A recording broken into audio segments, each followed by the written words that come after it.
Hello, আসসালামু আলাইকুম। আমি ওয়ালাইকুম আশা করি যে সবাই ভালো আসসালাম। আছেন। জি, বলেন কোথা থেকে? আমি আমি বলতেছি নিউ ইয়র্ক থেকে, নিউ ইয়র্ক ইউএসএ। আমি আমার প্রশ্নটা হচ্ছে যে আমি 1 বছর আর অর্ধেক, মানে 1.5 বছরের মতো বিয়ে হয়েছে আমার আর আমার হাজবেন্ডের। বাট আমার হাজবেন্ড মানে আর কি একটু বেশি ক্যালকুলেটিং, একটু মানে কিভাবে বলবো, একটু মানে কিপটার কোয়ালিটি বেসিক্যালি, যে আর কি একটা ওয়াইফের যে একটা ভরণ পোষণ, মানে ওর মা ওকে আর কি বারবার বলে দিতে হচ্ছে, মানে ওর মা আমাকে আর কি ওকে বলতেছে আমাকে দিতে, মানে ও নিজে থেকে আর কি ওরকম ভাবে আসতেছে না। আর আমরা হুম, বিয়ে করার আগে আমি ওকে জিজ্ঞেস করছি যে, কারণ আর কি আমি চাচ্ছিলাম একজন হাজবেন্ড যে ধার্মিক, যে প্র্যাকটিসিং, কারণ আমি ধার্মিক, আমি প্র্যাকটিসিং, আমি আরো করতে চাচ্ছি।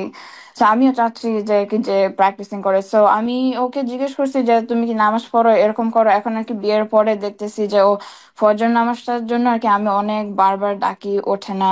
আবার আর কি মসজিদে যেতে চাচ্ছে না, মানে জামাতে পড়ার জন্য বলতেছে যে বলেন।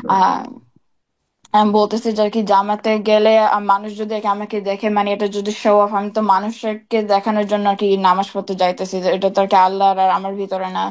তারপর বলছে মানে অনেক কিছু, যেমন আর কি ধার্মিক দিক দিয়ে আর কি আমি ওর সাথে স্যাটিসফাইড না।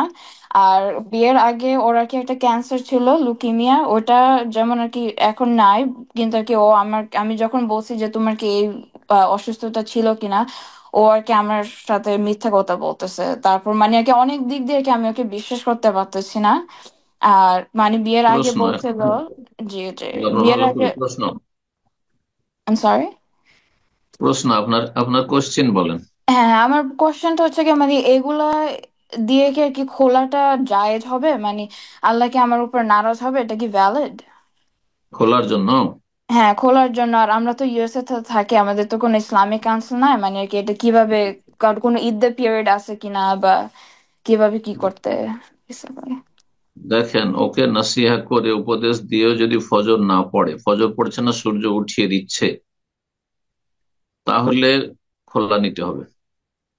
আর যদি ফজর পড়ে কিন্তু মাঝে মাঝে মসজিদে যাচ্ছে না, মাঝে মাঝে যাচ্ছে না কিন্তু ওক্তে পড়ে নাই, সূর্য ওঠার আগেই পড়ে নাই, তাহলে সে গুনাহগার, অবশ্যই গুনাহগার, ফাসিক, কিন্তু খোলা নেওয়ার পরামর্শ দেব না। আল্লাহ ওকে সংশোধনের তৌফিক দিক।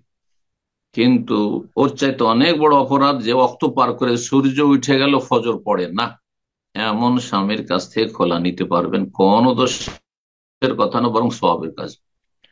2 নম্বর কথা, সে একজন স্ত্রীর কোন ভরণ পোষণ সম্পর্কে যে যত্ন নিতে হবে, কেয়ার করতে হবে, তা মোটেই করছে না, তার মাকে বলতে হচ্ছে, সে অযোগ্য স্বামী। সুতরাং এটি একটি কারণ খোলার বৈধতার, খোলা নিতে পারবেন। জি, সবর করে না থাকে খোলা নিতে পারবেন। তৃতীয় কারণ হচ্ছে, তার মধ্যে একটি রোগ ছিল, ক্যান্সারের, সেই রোগকে সে গোপন করেছে, আর এখন জিজ্ঞাসা করলে সে মিথ্যা বলে।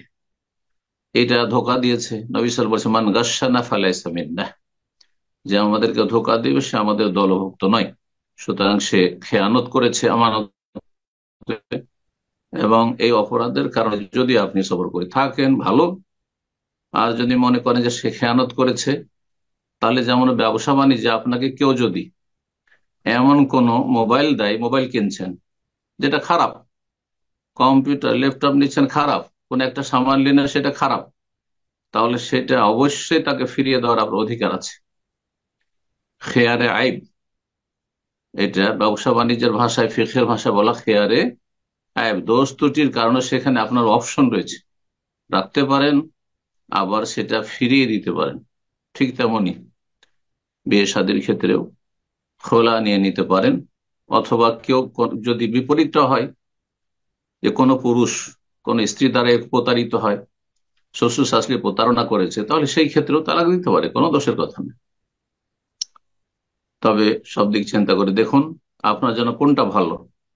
যদি খোলা নেওয়া ভালো হয় তাহলে খোলা নেবেন, ইস্তেখারা করুন। আর যদি দেখেন যে তাকে সংশোধন করা যাবে, সে কথা শুনতে চাইছে, তাহলে চেষ্টা করুন, কারণ সে একেবারে বেনামাজি নয়। কিন্তু সে যদি না শুনতে চায়, আর একটি কথা বললেন যে সে বলছে মসজিদে গেলে লোক দেখানো হবে, এটা তাকে শয়তান শিখিয়েছে। শয়তান তাকে পথভ্রষ্ট করতে চায়। আল্লাহ বলছেন যে ওয়ারকাও মার রাকি, জামাতে গিয়ে মুসল্লিদের সাথে সালাত পড়ো, নামাজীদের সাথে পুরুষদেরকে নামাজ পড়তে হবে। আর তাকে শয়তান ওহী করছে যে না, আমি মসজিদে গেলে তো রিয়া হয়ে যাবে, লোক দেখানো হয়ে যাবে। তো এই ব্যক্তির অন্তর বাঁকা। আদাহুল্লাহ, আল্লাহ হিদায়াত করুক। এই জন্য আপনি খোলা নিতে পারেন। খোলার ইদ্যত হচ্ছে 1 মাসিক শুধু, 3 মাসিক নয়। তালাক হলে 3 মাসিক, কিন্তু খোলার ইদ্যত হচ্ছে হাইজাতুন ওয়াহেদা, 1 মাসিক। নবী সাল্লাল্লাহু আলাইহি ওয়াসাল্লাম হাদিস দ্বারা প্রমাণিত।